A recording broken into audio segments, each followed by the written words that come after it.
if you have perfect relationships, you can go ahead and skip this video. Waiting for those people to leave. If you have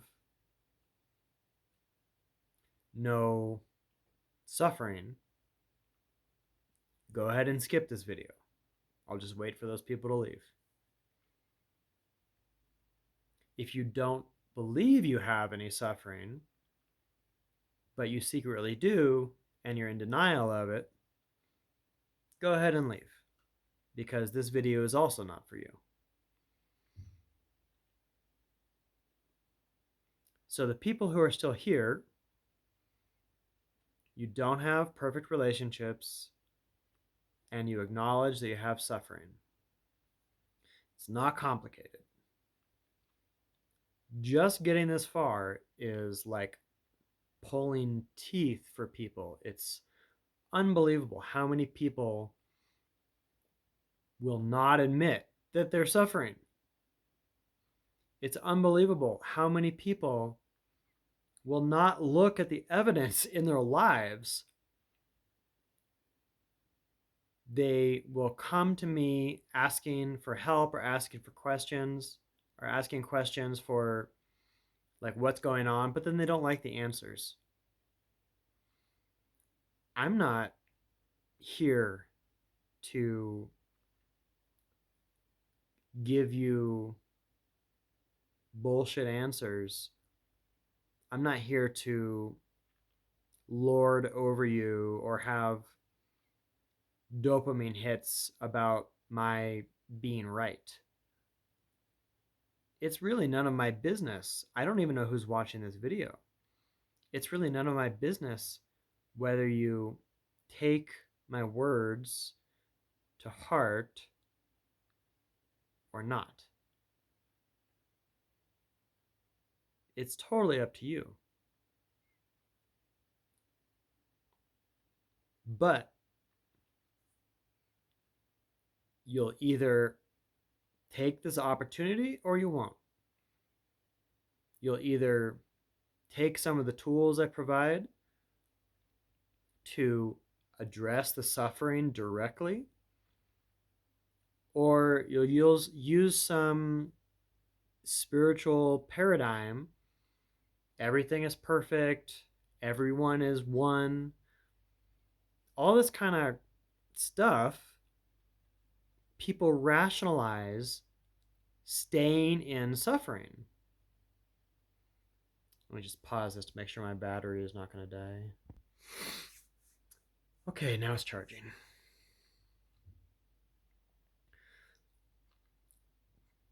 People will get into spiritual lifestyles and belief systems and for literally decades. And it makes them feel smarter, makes them feel more intelligent. It doesn't actually deal with the suffering if they don't deal with it. Right? It's like, it's literally, it's under the surface. It's under the hood. The first blog entry I wrote in like 2011 was the courage to look under the hood. This is the most difficult thing for people. And I'll tell you why, is because people want to feel safe and loved. And the moment that I say, oh, excuse me, sounds like you have a subconscious belief there, that gets interpreted by the subconscious belief, by the self-hatred, as something is wrong with me. Nobody said that, right? If you have a subconscious belief that's causing you to suffer and you can see it in the evidence in your lives and in your relationships, hello, don't you want to know about it? Don't you want to deal with it? Don't you want to do something about it so that it's not just spiritual mindset, but you're actually walking the talk? Wouldn't that be beneficial for you? It's so weird to me how people will hear. I'm like neurodivergent, so it doesn't affect me in the same way. People will hear something is wrong with you as soon as that unconscious belief is identified.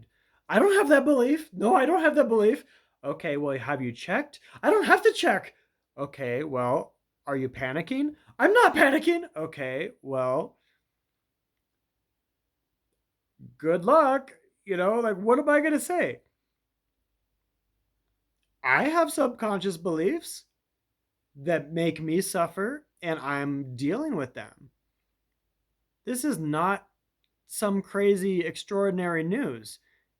If you've got two eyes and a nose and a mouth and arms and legs, you have subconscious suffering. And for those people who may have lost a leg, it's the same for you. Pretending we don't have subconscious suffering is called arrogance.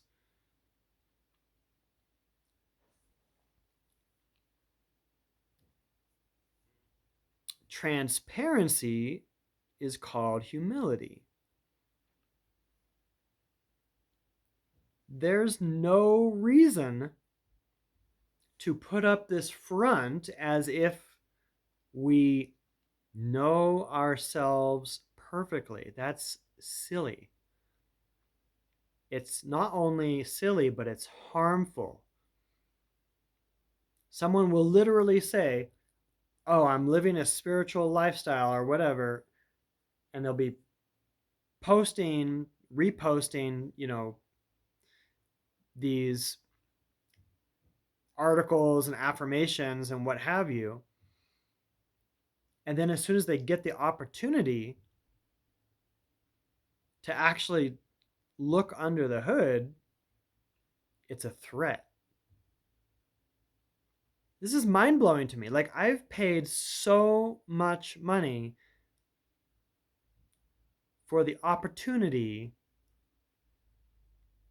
for my various different teachers to tell me what my subconscious beliefs are so that I could deal with them and address them, process them, make them conscious so they're not subconscious anymore.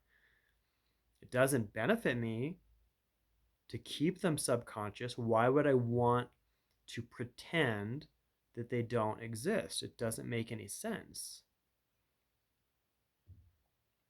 There's this like flowy, like, oh, to be spiritual is like, oh, I'm always in this flow and I'll just see what arises and blah, blah, blah, blah, blah. It's called avoidance. It's called avoidance. If you are avoiding what is under the surface, guess how your decisions are actually being made? By your subconscious mind. So you're trapped, calling yourself free.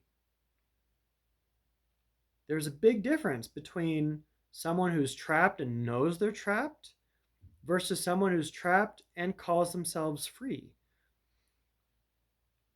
Right? It's like if you're in prison, you could be digging a hole out, or you could be like, I'm fine with being in prison. Being in prison is great. You get food every day, you get this great bunk bed. It's great. Just because you're saying that doesn't mean it's true. It's called denial. You've got a wall, you've got a little spoon you can use as a shovel. Dig yourself out of prison. Might take a while. What else are you going to do? You got time. All you've got is time.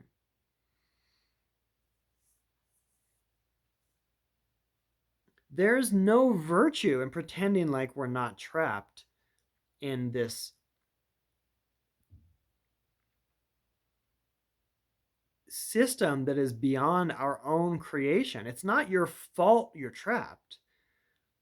I think this is what people hear if I'm like, I have like x-ray vision on people. So it's really easy for me to see like, okay, this person is in a trauma loop, this person is triggered, this person is looking for validation, whatever.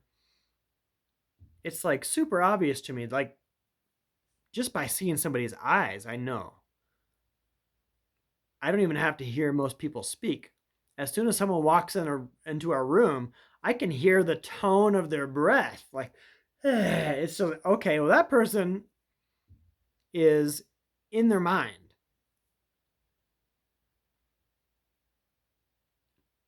And, transparently, I got that skill from trauma myself. I got that skill because I had to be hyper vigilant as a kid. I'm not comparing myself to you. I'm not saying that I'm perfect. It's so easy for whatever reason to mishear the implications of what's being said. There's that video I really love, which is what's it called? It's like The Nail. And it's like this girl has a nail in her head and she's like, it just hurts, like right here. And the guy's like, well, you have a nail in your head. And she's like, why are you always trying to fix me? Well, you have, okay, I mean, you have a nail in your head. Why do you always have to bring up this stuff? I'm trying to just be heard here. Okay. And then she's like, all my sweaters are snagged. It's like brilliant. And this is really what it's like talking with people. I swear. Obviously I need to be upgrading the people I'm talking to. I need to be, you know, talking to people who actually give a crap about their health more than appearing like they know everything. If you're suffering and you can't have, if you have crap relationships, why is it more important to defend how you look, that you want to look like you know all the spiritual jargon or whatever it is?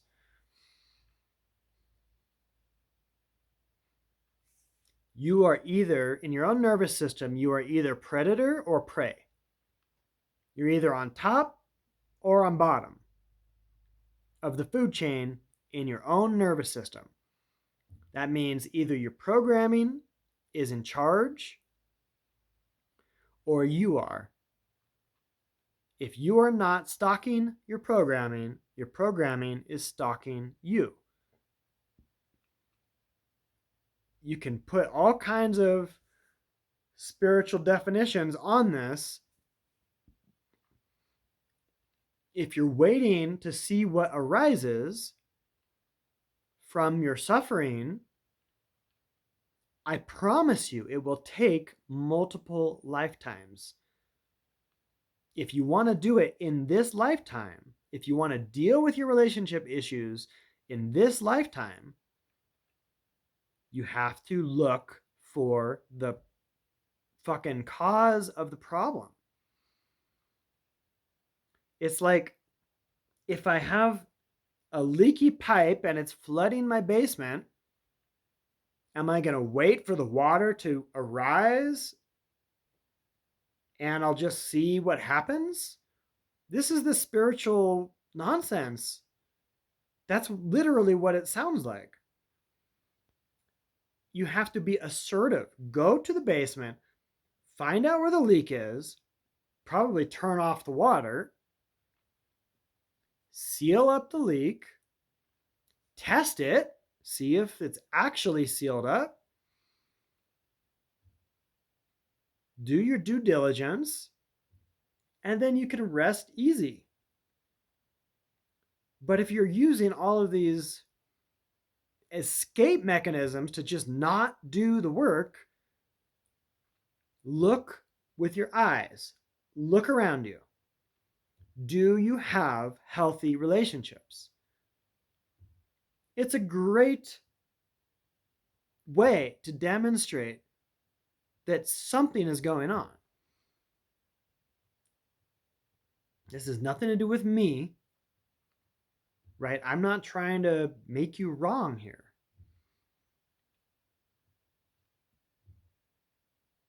Cut through the fucking bullshit. Deal with the energy leaks, or you're going to continue to suffer. It's not going to be convenient. It's probably going to be very painful. You might be vomiting and burping and all kinds of stuff that you don't like. That's just how it goes. If you want the toxins out of your body, you're going to have to witness the toxins coming out of your body. Toxic beliefs, toxic gases, toxic particles, heavy metals, mold, all kinds of gross shit. If you want to deal with it, if you want them out, you have to deal with it. To get it out of your mouth, you're going to have to taste it. It's nasty. Nobody wants to do that. One of the places where I get stuck is because if I get to this place where I have to vomit, I resist because I don't want to have to taste it. It gets in my nose and it's disgusting. It's worth it. It doesn't matter. This is your life. Your whole life is worth 5 seconds of a disgusting something, right? You're avoiding what is stuck there, and you're avoiding living your life, and you're hitting this wall. This is what my last video was about, like this wall around this defensive keep out. Like when I stretch people, I do like in person, I do like assisted stretching, and I show them with their arms, with their muscles and their legs. I gently place their leg in a specific, like a little groove that I can feel in their own nervous system. I'm saying, you feel this groove? This groove is telling me, keep out, right? That keep out energy, leave me alone, keep out. That energy is the trauma that needs to melt. So just because it's there saying keep out doesn't mean you never touch it. That's ridiculous. You just have to be very gentle. If you have a little child, my hourly gong. If you have a little child who says, leave me alone, are you going to just be like, okay, just dump them onto the side of the street and just drive away forever? That's ridiculous. Just because the nervous system says, leave me alone, doesn't mean you have to actually do what it tells you. You just be gentle. You can bring the leg into that groove or bring the arm into that groove, and it says, leave me alone. Get out of here. Don't look at this. Don't look at this. Leave me alone. And I'm like, okay, I hear you. I hear you. And we just stay there really gently. After a couple of minutes, it melts. It needs to be honored and not avoided. This is not that complicated. My wife and I have been watching these videos, cat videos, of course, of this guy, the cat whisperer. I can't remember if he has like a different name, but he's like grooming these cats, and they're going crazy. They're like, ah, and he has gloves on. He's like, okay, I hear you. I hear you. We're friends. And he says all these funny things. He's like, oi, oi, oi. And he's never offended by them. He's never taking their opinion as the gospel truth. He's gentle. And by the end of every session with these crazy cats, they're purring and he's petting them and they love him, right? Because the tension and the fear melts. But you can't just run away from it. It's not going to melt if you run away from it. You have to go to it. You're stalking it, but you're not a killer. You're hunting it, but you're not violent, right? Once you get there, just be gentle. It doesn't have to be this dramatic, like all these beliefs, like, oh, I don't want to go looking for it, because you can come up with a million ideas not to. That's how the avoidant mind works. So 21 minutes in, that's my little spiel for today. Thanks for listening.